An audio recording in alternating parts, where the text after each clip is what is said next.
Poemul lui Gilgamesh se află pe prima pagină a istoriei literaturii universale, după cum poemele lui Homer alcătuiesc prima filă a literaturii europene. Cea mai populară creație babiloniană, așternută în cuneiforme pe tăblițe arse, spune o poveste petrecută în al treilea mileniu înaintea erei noastre. Versiunea standard a epopeii se regăsește pe cele 12 tăblițe ceramice din faimoasa bibliotecă a lui Asurbanipal din Ninive. Banalele fapte cotidiene ale mândrului conducător sunt înlocuite treptat de drama existențială a omului frământat de misterele morții și efemeritatea condiției umane. Fără să iasă din tiparul egalității arhaice, Gilgamesh își omoară timpul cu mărunte plăceri nevinovate. Face uz de infamul drept al seniorului pentru toate miresele din sat, în timp ce tinerii soți sunt supuși la cazne fizice în competiții sportive sau construcții civile, unde evident că nu-și dau toată silința. Monstrul plictiselii îl vizitează în fiecare amiază și îl face să născocească felurite biruri și odioase penitențe. Rugăciunile supușilor ajung la urechile zeilor, care își îndreaptă privirile către mândrul Uruk, în care văd destrăbălarea orgoliosului rege. Ca să-i trimită o bine meritată pedeapsă, îl plămădesc din lut pe monstrul Enkidu. Nefiind blagoslovit cu prea multă istețime, acesta a trebuit să zăbovească un timp prin păduri, în mijlocul animalelor, până să găsească drumul spre adversarul său. Nimerește întâmplător cu piciorul în capcana unui vânător și ia drumul cetății. Enkidu pășește viguros pe calea civilizării în compania înțeleptei Shamhat, curtezana Tem. Sălbaticul își leapădă hainele vegetale și îmbracă distinsa roba cetății. În tot acest timp, Gilgamesh se răsucea în așternuturi pradă unor vise premonitorii despre sosirea iminentă a unui viitor prieten. Frumoasa Shamhat continuă îmblânzirea primitivului hominid.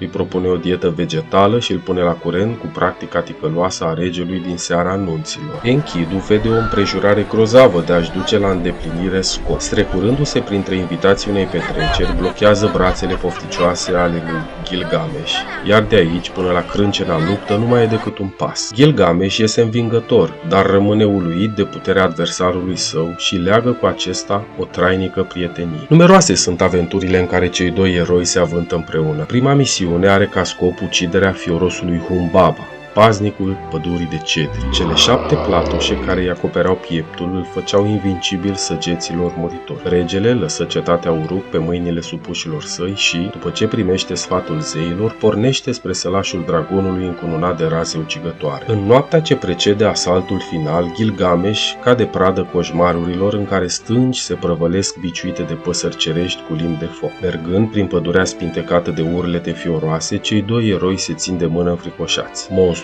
admonestează pe Enkidu pentru trădarea sa. N-ar fi trebuit să cadă pradă farmecelor șiretei curtezane. Prea repede a dat uitării sarcina trasată de zei. Ca stâncile prăbușite, ca valurile în cavernele falezei se izbesc Gilgamesh și Humbaba. Temperatura a crescut brusc în sângele viteazului rege, monstrul se prăbuși până la urmă și ceru îndurare. Pe valurile fluviului Tigru, cei doi tovarăși alunecară înapoi spre casă. Stihiile naturale sunt îmblânzite de civilizația omului. Misterioasele fenomene atmosferice sunt descifrate de iscoditoarea minte umană. Pielea zeiței Ishtar se înfioră ascultând din gura mesagerilor eroicele fapte ale regelui Gilgamesh. Toată numai zâmbet apără în fața lui cu propuneri divine. Se înnegură când fu respinsă cu așa brutalitate, dar ascultă până la capăt cuvintele lui Gilgamesh. Amintindu-și destinul tragic al foștilor ei iubiți, în special al lui Dumuzi, o îndepărtă deloc politicos de la pieptul lui, unde deja se cuibărise cu mișcări pisicești, nici ca o ruină prin care suflă vântul asupra drumețului obosit, ca un burduf spart pe care îl duce la gură însetatul călător, ca un talisman fără noroc, ca o sanda care roade pielea dintre degete. Așa-i grei regele alungându-o. Prinsă în ghearele răzbunării, Ishtar zbură la tatăl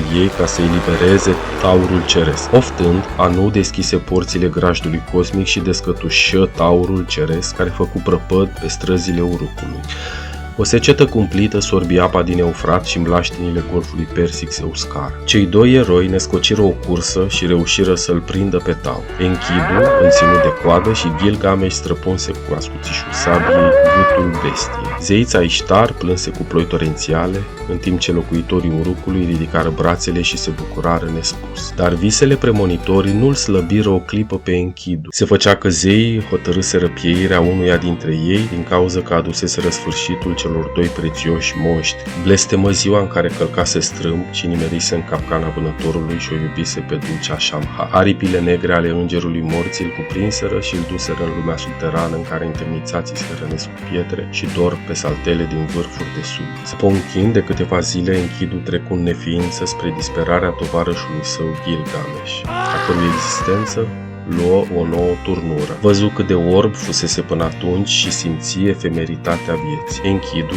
are parte de funeralii dramatice în care întreaga vegetație deplânge soarta tragică a sălbaticului devenit om. Regele aruncă aroganța în prăpastia cea mai adâncă și îmbrăcă o blană de lemn. Străbătu de sculț deșertul cu mintea răvășită. Revelația vremelniciei omului îl împinse către această penitență. Hoinărește însă cu un scop precis. Itaca lui este insula Dilmun. Acolo trăiește bătrânul Utnapishtim, acest Noe al babilonienilor. Dacă a scăpat marelui potop, atunci el trebuie să dețină secretul nemuririi. Dezbrăcând hainele lumești și pășind pe cărarea devenirii sufletești, Gilgamesh ajunse la capătul lumii, unde se afla muntele Mashu. Tunelul izbăvitor prin care trebuie să treacă în cealaltă parte este păzit cu străjnicie de oamenii scorpie, care îi dau permis de trecere văzându-l cât este de smerit. Poposește la casa sfătuitoarei Siduri, unde este luat drept ucigaș sau hoț din cauza neîngrijitului său chip. După ce își dea până trista poveste, primește din partea gazdei un ajutor nesperat, luntrașul Urshanabi, care îl poartă spre tărâmul fantastic al lui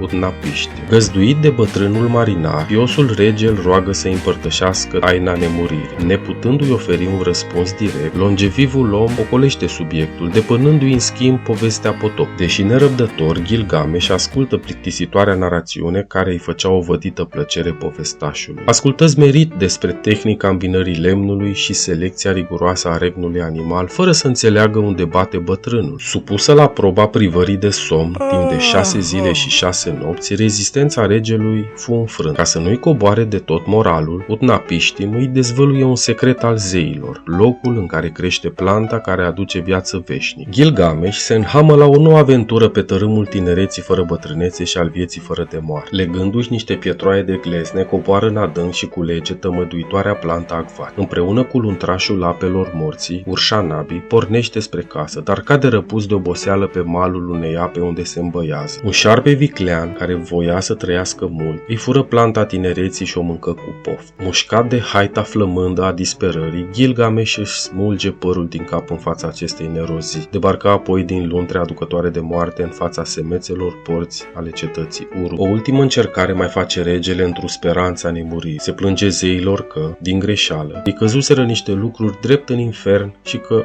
se putea lipsi de el. Enkidu îi arătă calea spre lumea subterană. Fericit că își revede bunul tovarăș, Gilgamesh îl strânge în brațe, dar se îmbrățișează mai mult singur pentru că avea consistență de spirit. Din calitatea de rezident al lumii subpământene, Enkidu îi oferă câteva sfaturi. Deșartă e năzuința spre veșnicie, cumplită e soarta celor uitați. Moartea nu poate fi eludată nici prin iubire și nici prin glorie, așa că devine esențială viața cumpătată și grija față de cei trecuți în neființă. Clipele fericite de pe pământ salvează sufletul ajuns în cealaltă parte, iar faptele meritoase rămân ca ancore în amintirea celorlalți. Atunci Gilgamesha, dar nu se știe precis ce avea de gând să facă, pentru că cea de-a 12-a tăbliță și ultima este spartă și nu se mai putea citi povestea.